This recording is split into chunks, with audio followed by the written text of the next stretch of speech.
Yes, Honorable Minister, thank you so much for granting us this interview. We've just concluded the Youth Connect 2.0. So we want to know what is beyond Youth Point 2, what is beyond the Youth Connect. Well, what's beyond it is the continuous engagement or the continuation in engagement of young people. The ministry through the National Youth Council and other satellite institutions do not just intend to organize an event just for the sake of it. We want to organize an event wherein young people will come, have an interface with government officials, with people from the civil society and the business sector to learn from them, and thereafter they are expected to now go back to the regions and look at things that they want to intervene on where they believe the ministry can be of support, but also some projects that they don't necessarily need our support, but they can be able to do them at their own level that will empower young people and empower communities or change the lives of the young people and the communities where they live. This is the intention that we have, and that's the outcome of this very important summit. So one of the discussion was centered around youth unemployment. What plans do you have as minister for the young people in curbing the high unemployment rate among youths? Well, one of the things is what we've discussed here, and what I also made it in my statement, which is to ensure that we implement the employment action plan of the government. It's not a Minister of Youth and Sports the policy, it's a Minister of Trade policy, but because those who are mostly unemployed are young people, we have a key stake in the implementation of the policy and the action plan. So according to the concept of the Youth Connect, the intention is to create 100,000 jobs. And that is not to say it has to be only government. We're looking at what government can do, but we're also looking at how can we be able to train young people in the livelihood skills, assist young people to have more education. And the government have started that drive. With one of the examples is the transformation of the GTTI from an institute to a University of Science and Technology, and with University of Engineering, and also other sectors that have been improved. But also, like the ministry has the National Youth Service Scheme, and we have the NEDI. One is entrepreneurship, one is about skills development, because we believe that this is what can help the young people to be able to be employable, or be self-employed, or be employable by another sector. So the initiatives are many. Some of it are policy issues, some of it are financing issues, but others are about skills and educational needs of these young people in order to assist them to be employable. Part of the Continental Youth Connect goals is to bridge the gender gap. Is this attainable, and also what mechanisms is the government doing, let's say the Ministry of Youth and Sport, in attaining this? No, yeah, even if you read our policy, our intention when we talk about youth, we're not talking about just the male youth. We always talk about male and female youth. So the current initiative is to ensure that in whatever event we organize, female have equal representation like men. If you're doing employment, we consider the female candidates who are qualified and have the requirements. But also when we have opportunities for skills building, that they are also available to young women.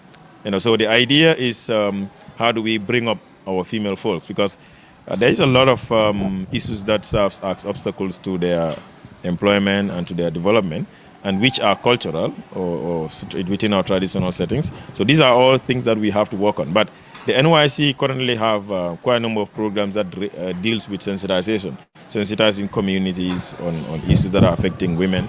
And our intention is that once the government continue to provide environment, that the communities where these young women are coming from will also be able to allow their young girls to participate in the things that matter the most. As the minister responsible for youth, what's your take on the competition of ideas here, and also the level of participation in this Youth Connect? No, it's a good one. I mean, if you look at the number of people who participated in the pitching, it's huge. And that's an improvement, a serious, big improvement for that matter. And the ideas that are presented are all great. It's one thing, it's about competition, so there will be some winners, but we believe that all of them that have presented here ideas have great ideas in what they want to do. And that's why I said we should not only limit to the three that won. We want to see how best we can talk to the others, to discuss with them and see how best we can support their ideas. Because the projects, there is one on health, there is some others that are dealing with skills building, and some that are dealing with innovation in the IT sector.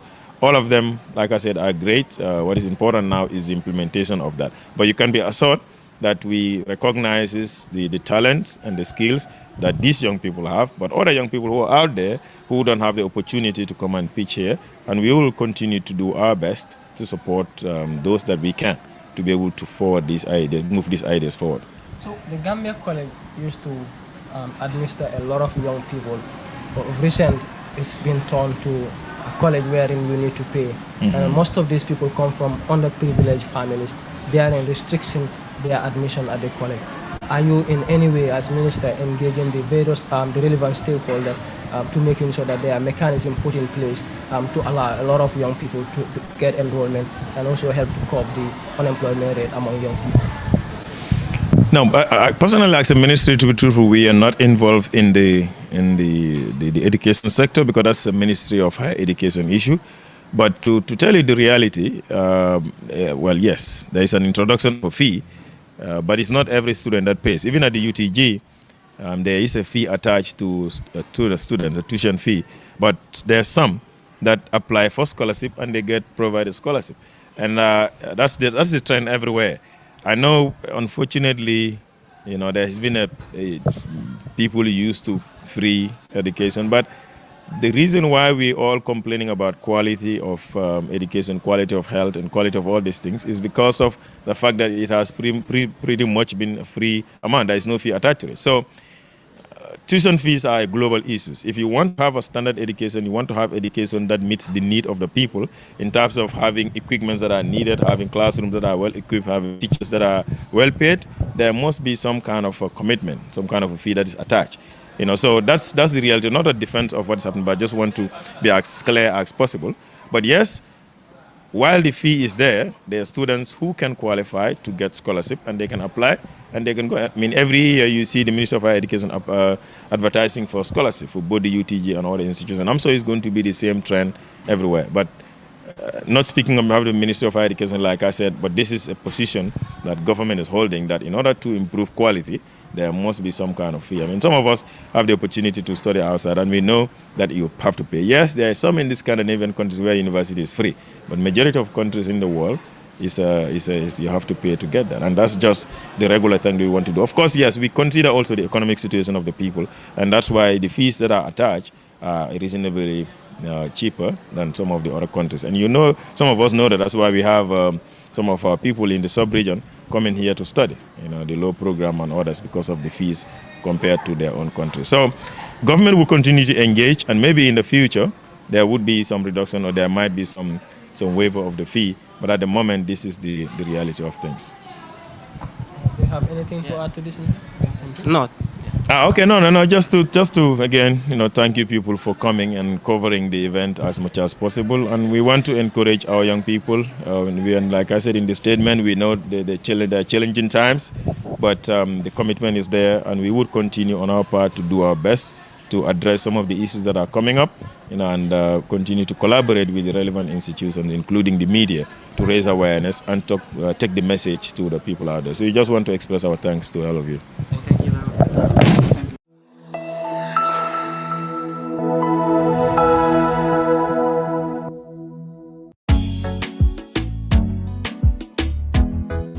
Are you worried about the delay in the delivery of your remittances? Jamuna Money Transfer is your only solution with more than 9 years experience in remittances services. It's accessible, reliable, affordable, and convenient. Jamuna Money Transfer is affiliated with Guaranteed Trust Bank Limited, Mega Bank, Apps, Reliance Bank, and many others. You can send and receive your monies from friends and families both home and abroad through Jamuna branches at various strategic locations in the country with high standard customer service. Please walk into any nearest Jamuna branch for efficient and timely service delivery. For more information, you can visit its headquarters at Bursabi, right opposite Afrimed International Hospital, or call on the following numbers: +220 3103 050, +220 3103 051, or +220 3755 522.